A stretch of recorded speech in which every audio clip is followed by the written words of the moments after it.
இந்த video recipe காட்டுறதுக்காக இல்லை, என்ன மாதிரி சோம்பேறி சங்கத்தில் இருக்கவங்களுக்காக ஒரு healthy and easy simple idea.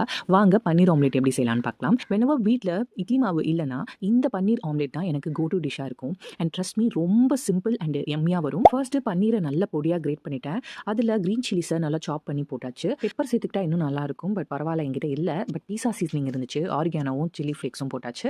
Extra ஃப்ளேவருக்கு அது ரொம்ப சூப்பராக யூஸ் ஆகும். 3 மெம்பர்ஸ் ஃபேமிலினா 4 எக் எடுத்து அதில் கொஞ்சம் சால்ட்டும் ஆட் பண்ணி நல்லா கலக்குன்னு கலக்கிக்கலாம். சாரி, இது கலக்கி கிடையாது, ஆம்லேட் தான். அப்பப்போ இந்த மாதிரி மொக்க ஜோக்ஸ் வரும், அட்ஜஸ்ட் பண்ணிக்கோங்க. அதுக்கப்புறம் தவாலா ஊற்றியாச்சு. ஆனால் திருப்பி போடும்போது கொஞ்சம் அவசரப்பட்டுட்டேன். ஸோ ஆம்லேட் வந்து ஷேப்பாக ப்ராப்பராக வரல. பட் பரவாயில்ல, அரசியல் இதெல்லாம் சாதாரணமாப்பா அப்படின்ற மாதிரி போயாச்சு. பட் எப்படின்னு தெரியல, வீடியோ எடுக்கிற போது மட்டும்தான் நமக்கு வந்து இந்த மாதிரிலாம் சொதப்பும். ஆனால் அதுக்கப்புறம் கேமரா ஆஃப் பண்ணின உடனே ஒரு ஆம்லேட் சூப்பராக வந்துச்சு.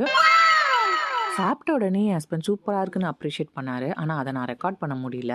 ஸோ திரும்ப சொல்லி ரெக்கார்ட் பண்ணேன். அப்போ பார்த்தா சொல்லி கொடுத்த மாதிரியே டயலாக் சொல்கிறாரு. கல்பனா, ஆம்லேட் சூப்பரா இருக்கு, பீஸா சாப்பிட்ற மாதிரி இருக்கு. இவங்களெல்லாம் வச்சுக்கிட்டு சத்தியமாக என்ன பண்ணுறதுன்னு தெரியல. இது வரைக்கும் ஸ்கிப் பண்ணாமல் நீங்கள் இந்த வீடியோ பார்த்துட்டு இருந்தீங்கன்னா உங்கள் மனதைரியத்தை பாராட்டுறேன். கண்டிப்பாக லைக்கும் ஒரு சப்ஸ்கிரைபும் போட்டுட்டு போனீங்கன்னா எனக்கும் ரொம்ப ஹெல்ப்ஃபுல்லாக இருக்கும். பாய்.